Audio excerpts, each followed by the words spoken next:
Ya, Bapak, Ibu, Saudara, kita masih membahas tentang restoring relationship ya, memulihkan hubungan melalui pengampunan dan rekonsiliasi. Markus 11 ayat 25, dan jika kamu berdiri untuk berdoa, ampunilah dahulu sekiranya ada barang sesuatu dalam hatimu terhadap seseorang, supaya juga Bapamu yang di surga mengampuni kesalahan-kesalahanmu. Bapak Ibu Saudara, ayat ini jangan dipahami bahwa kasih Allah itu bersyarat ya. Kita baru akan diampuninya jika kita telah mengampuni orang lain. Bukan seperti itu maksudnya. Kasih dan pengampunan itu kita percaya telah kita terima ya di dalam Kristus. Roma 5 ayat 8 berkata, akan tetapi Allah menunjukkan kasih-Nya kepada kita oleh karena Kristus telah mati untuk kita ketika kita masih berdosa. Itu Kristus sudah mengampuni kita, menunjukkan kasih-Nya kepada kita. Dalam ayat selanjutnya, ayat 8 dan seterusnya, Paulus menjelaskan bahwa kita telah dibenarkan oleh darah-Nya, diperdamaikan dengan Allah oleh kematian anaknya. Kita pasti akan diselamatkan oleh murka Allah. Artinya kita sudah diampuni. Persoalannya adalah apakah kita meresponi kasih dan pengampunan Allah itu dalam hidup kita dengan menyadari dan mengakui dosa-dosa kita yang begitu besar dan banyak itu dan memohon kasih serta pengampunannya. Jadi kenapa kita tidak diampuni Allah? Ya, ayat tadi mengatakan kalau kita tidak mengampuni maka Allah pun tidak mengampuni kita. Nah, pertama karena kita sendiri tidak pernah menyambut pengampunan Allah sebagai pengalaman pribadi yang paling mendasar dalam hidup kita. Nah, bagaimana mungkin kita bisa membagikan apa yang tidak kita miliki? Kita tidak bisa mengampuni karena kita tidak mengalami pengampunan itu.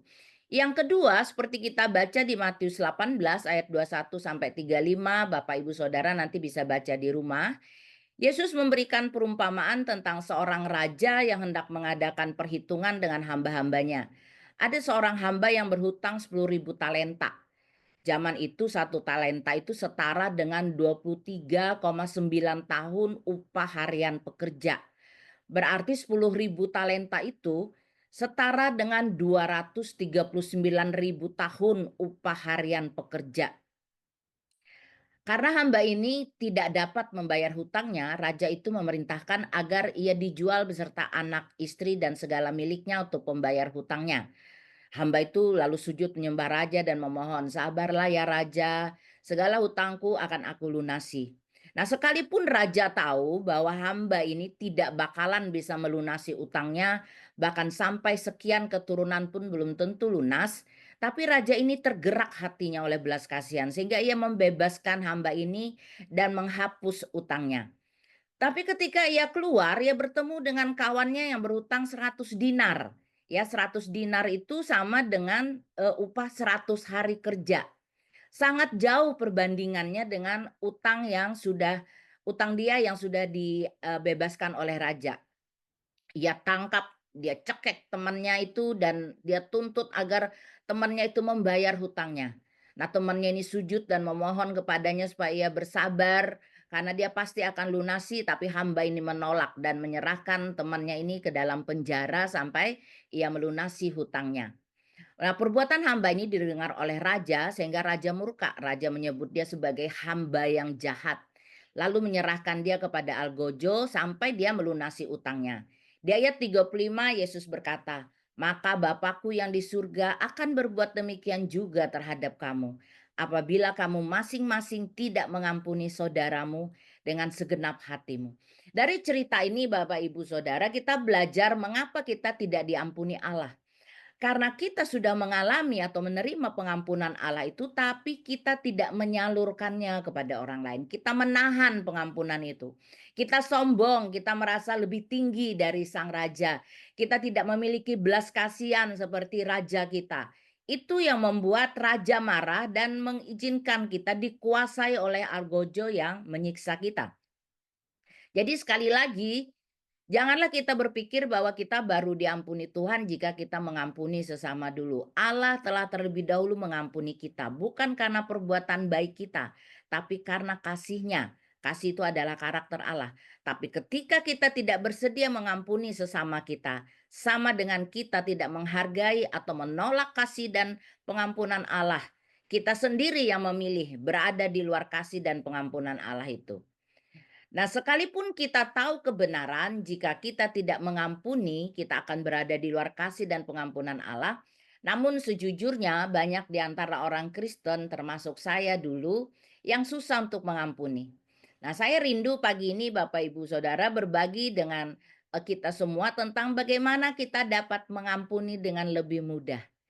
Saya dulu susah sekali untuk mengampuni, sehingga hidup dengan kepahitan, kegeraman, ya, kemarahan. Tetapi ketika saya mempraktekkan hal ini walaupun belum sempurna, saya dapat rasakan manfaatnya buat diri saya. Saya semakin sembuh dan pulih dari kepahitan saya dan tidak mudah juga untuk kepahitan. Nah, Bapak Ibu Saudara, kita mengampuni bukan dengan perasaan. Perasaan kita itu sedang terluka. Mengampuni harus dengan kehendak atau keputusan iman. Iman itu timbul dari pendengaran akan kebenaran firman Tuhan. Nah, pagi hari ini ada 5 kebenaran tentang pengampunan yang ingin saya bagikan untuk kita dengar dan terus-menerus kita renungkan dan perkatakan dalam hidup kita agar menjadi iman sehingga membuat kita lebih mudah untuk mengampuni orang yang bersalah kepada kita. Yang pertama, kita harus punya iman bahwa sakit hati itu adalah sekolah karakter terbaik. Mazmur 119 ayat 71, bahwa aku tertindas itu baik bagiku, supaya aku belajar ketetapan-ketetapanmu. Sifat daging kita adalah menghindari rasa sakit. Karena rasa sakit itu akan membuat kita menderita. Tapi Alkitab mengatakan bahwa aku tertindas itu baik bagiku. Kok bisa baik? Tertindas kok baik gitu ya. Nah, ternyata Tuhan mau melalui penindasan itu kita dapat belajar ketetapan-ketetapan Tuhan. Apa ketetapan Tuhan yang bisa kita pelajari pada waktu kita tertindas? Misalnya kita belajar bagaimana menjadi sabar, ya, tekun, tahan uji, dan yang terpenting adalah kita belajar tentang pengampunan. Bagaimana kita mengerti tentang pengampunan? Bagaimana kita belajar tentang mengampuni kalau kita tidak pernah tertindas, baik secara fisik, emosional, dan mental? Manusia dan iblis merancang penindasan itu untuk menghancurkan kita. Namun Allah memakainya untuk mendatangkan kebaikan bagi kita. Penindasan itu baik bagi kita ketika kita responi dengan benar. Ketika kita tertindas, kita tidak cepat membalas, namun kita tertunduk menghadap Allah dan berkata, "Bapa, aku terluka. Tapi aku bersyukur atas peristiwa ini karena Bapa sedang mengajari aku lagi tentang ketetapan-Mu. Aku mau ya Bapa untuk mengampuni si A yang telah memfitnahku hari ini dalam nama Yesus." Ya, kita jujur sama Tuhan tentang perasaan kita, tapi juga kita mengambil komitmen untuk mengampuni. Besoknya kita ingat lagi sama si A dan masih ada rasa nggak enak di hati, ampuni lagi dia. Berkati lagi dia. Begitu terus sampai ingatan-ingatan buruk yang menyakitkan kita itu bersih. Ya, kita tidak lupakan peristiwa itu, tapi ketika kita teringat lagi akan kejadian itu tidak akan lagi menyakitkan kita. Nah, mari kita punya paradigma baru. Ketika kita ditindas, itu baik bagiku sebagai sekolah karakter gratis yang membuat kasih kita semakin bertumbuh. Tadi saya katakan kasih itu adalah karakter Allah. Maka sebagai para penyembah Allah, kita juga harus jadikan kasih sebagai karakter kita, sebagai budaya dalam kerajaan Allah. Jangan kesal atau marah jika kita terus-menerus diperhadapkan dengan orang-orang yang membuat kita marah dan sakit hati. Ya, bisa jadi di mata Tuhan kita masih belum lulus, sehingga masih harus terus belajar agar karakter penuh kasih dan pengampun seperti Yesus itu boleh nampak dalam hidup kita. Yang kedua, Bapak Ibu Saudara, kita harus punya iman bahwa orang yang menyakiti kita itu adalah alat Tuhan untuk membentuk saya. Boleh ulangi statement ini, orang yang menyakiti itu adalah alat Tuhan untuk membentuk saya. Nah, ketika kita punya iman bahwa orang yang menyakiti itu sebagai alatnya Tuhan, maka jika kita mengasihi Tuhan, kita pun akan dapat mengasihi alat yang ia pakai. Dan biasanya Tuhan memakai orang-orang terdekat kita untuk membentuk kita.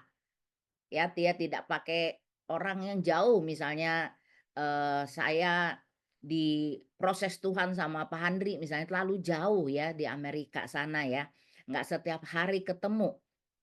Biasanya dengan orang-orang yang terdekat, ya dengan istri, dengan suami, dengan anak-anak, mertua, ya saudara, ipar dan sebagainya.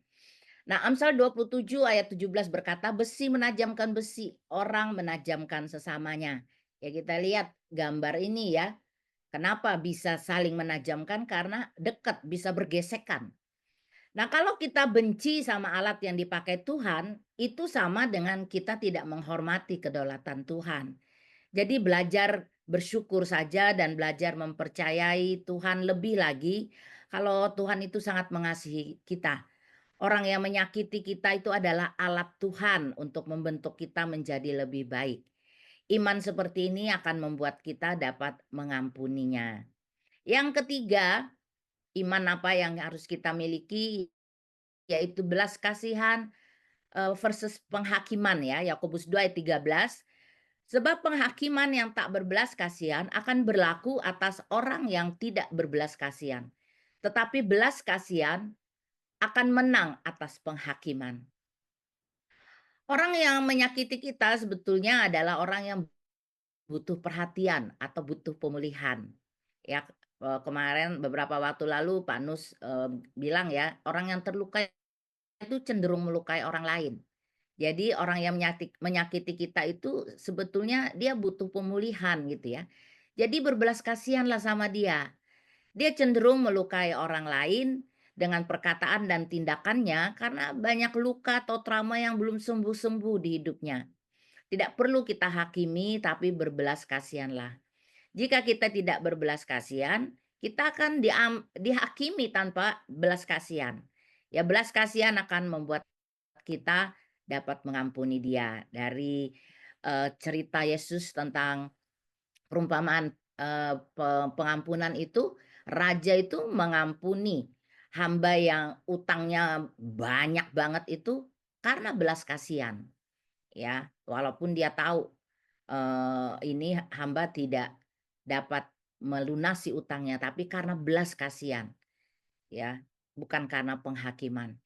Yang keempat, controllable versus uncontrollables, ya. Ada hal-hal yang dapat kita kontrol, ada yang tidak dapat kita kontrol. Kita tidak bisa mengatur orang lain atau situasi agar semuanya tuh sesuai dengan kehendak kita. Itu yang disebut dengan uncontrollable ya, tidak bisa kita kontrol. Kita nggak bisa nutup mulut orang gitu ya, ngatur agar semua orang tuh bersikap baik sama kita gitu, nggak bisa gitu ya. Tapi yang bisa kita kontrol apa? Respon kita. Kita bisa mengontrol hati kita. Amsal 4:23 berkata, "Jagalah hatimu dengan segala kewaspadaan, karena dari situlah terpancar kehidupan." Kita bertanggung jawab menjaga hati kita dengan segala kewaspadaan. Kita tidak bertanggung jawab menjaga hati orang lain ya. Tuhan memerintahkan kita untuk menjaga hati kita sendiri. Kenapa dengan segala kewaspadaan? Karena setiap saat ada saja yang dapat membuat hati kita terluka, rusak, kotor. Nah, jika hati kita rusak, maka bukan lagi kehidupan yang terpancar, tapi kematian. Ya, ketika hati kita rusak, kata-kata yang keluar dari mulut kita itu adalah kata-kata yang tidak membangun, ya, kata-kata yang kotor, yang caci maki, bahkan ada kebun binatang keluar di situ ya. Itu karena hatinya rusak, ya karena tidak dijaga dengan segala kewaspadaan. Nah, Bapak Ibu Saudara, kita semua bertanggung jawab atas hidup kita dan kelak akan mempertanggungjawabkannya di hadapan tahta pengadilan Allah.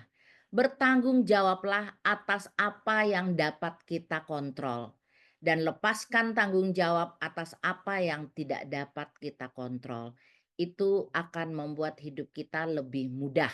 Ya, ada kata-kata bagus yang saya dapatkan ya. Weak people itu revenge ya, orang yang lemah itu dia membalas dendam. Tapi strong people dia forgive, orang yang kuat itu dia mengampuni. Tetapi intelligent people itu ignore. Orang yang cerdas itu mengabaikan. Jadi kita mau mau yang mana nih?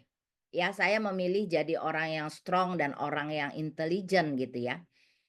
Ya, tapi, kita juga belajar ya, untuk jadi orang yang cerdas itu belajar untuk mengabaikan. Nggak semua hal harus kita urusi, harus kita bahas, harus kita komentari, harus kita tanggapi gitu ya. Akhirnya jadi menderita sendiri gitu, ngomel-ngomel sendiri ya, ngomel tentang, pemerintah lah, ngomel tentang orang di jalan lah yang serobot sana, serobot sini, ada aja yang diomelin gitu ya. Jadi belajarlah kita untuk cuek ya, untuk hal-hal yang tidak dapat kita kontrol supaya hidup kita menjadi lebih ringan. Yang kelima yang terakhir, bila kita tetap tidak mau mengampuni, kita akan mengalami siksaan iblis. Tadi Matius 18 itu ya perumpamaan tentang pengampunan ayat 34. Maka marahlah tuannya itu dan menyerahkannya kepada algojo-algojo sampai ia melunaskan seluruh hutangnya. Apa tugas algojo? Tugas algojo adalah menyiksa. Orang yang tidak mau mengampuni hidup dalam kepahitan, kegeraman, amarah, dendam. Dia tersiksa sendiri hidupnya. Orang yang dia benci mungkin bisa tidur nyenyak gitu ya, makan enak, tapi dia susah tidur, ya lambung pencernaannya bermasalah, asam lambung naik terus gitu ya. Tidak ada damai sejahtera dan sukacita, pemarah, keluar kata-kata kotor dari mulutnya, sehingga orang males dekat sama dia. Tidak ada sukacita. Ya oleh sebab itu akhirnya tubuhnya menghasilkan hormon stres, kortisol dan adrenalin yang dapat menyebabkan tekanan darah dan gula darah meningkat, jantung terganggu dan lain-lain. Ya banyak banyak kali sakit penyakitnya gitu ya. Ya bukan karena secara medis tapi secara psikis. Imunnya rendah sehingga mudah terserang berbagai macam virus bahkan bisa berujung pada penyakit kanker. Beberapa hari lalu, Pak Nus menyampaikan bahwa mengampuni itu seperti kita menutup luka supaya Belzebul atau dewa lalat hijau besar itu tidak bersarang dan menguasai hidup kita. Jadi Bapak Ibu Saudara, Allah memerintahkan kita untuk mengampuni itu adalah untuk kepentingan kita sendiri. Agar kita tidak bercacat. Allah juga memerintahkan kita untuk mengampuni untuk kepentingan kerajaan Allah. Kepahitan, kegeraman, kemarahan adalah pintu masuk bagi pertikaian, fitnah, dan segala kejahatan. Orang yang membunuh, bunuh diri, ya LGBTQ, dan melakukan berbagai macam kejahatan, cek deh, pasti karena adanya kepahitan yang tidak dibereskan. Ketika kita tidak mau mengampuni, sekalipun kita melayani sana-sini, Alkitab berkata di dalam 1 Yohanes 4 ayat 8, kita tidak mengenal Allah. Ya, ketika kita tidak mengasihi, ia tidak mengenal Allah sebab Allah adalah kasih. Kita tidak dapat menjadi representative of Christ Kingdom jika kita masih hidup dalam kepahitan, kegeraman, kemarahan. Allah itu tidak terlihat, tapi orang lain akan melihat Allah dalam hidup kita ketika kita bersedia mengampuni dan mengasihi orang yang telah menyakiti kita. 1 Yohanes 4 ayat 12. Tidak ada seorang pun yang pernah melihat Allah. Jika kita saling mengasihi, Allah tetap di dalam kita dan kasih-Nya sempurna di dalam kita. Mari Bapak Ibu Saudara kita hidup dalam kasih dan pengampunan Allah setiap hari agar Kristus dialami melalui hidup kita. Kau Allah yang tidak terbatas, Kau menjamah hati setiap orang, mengingatkan, membukakan bila ada hal-hal yang masih tersimpan yang selama ini mungkin terpendam tanpa kami sadari. Biarlah itu Tuhan munculkan dan kami boleh mengambil keputusan untuk mengampuni siapapun yang telah menyakiti hati kami. Roh Kudus memampukan kami mau bertindak atas nama kebenaran-Mu Tuhan. Di dalam nama Tuhan Yesus Kristus kami memohon. Haleluya. Amin.